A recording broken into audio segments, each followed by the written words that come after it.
In this short tutorial, I'm going to share with you how you can picture-in-picture on TikTok. Picture-in-picture allows users to continue watching videos while browsing other content or using other apps on their devices.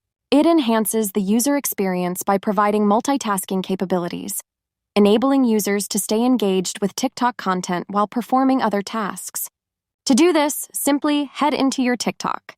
Let's say you want to do other stuff on your phone, but you still want to watch TikTok videos. Simply long hold on the video you are currently watching. Then slide rightwards. At the very end, you will see the option of picture-in-picture.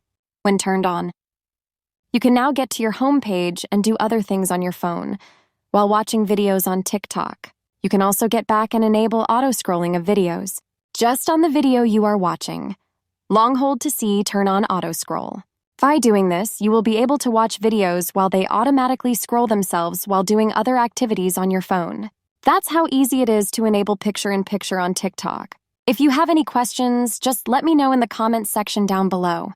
Please don't forget to leave a like, share and subscribe for more informative tutorials like this one.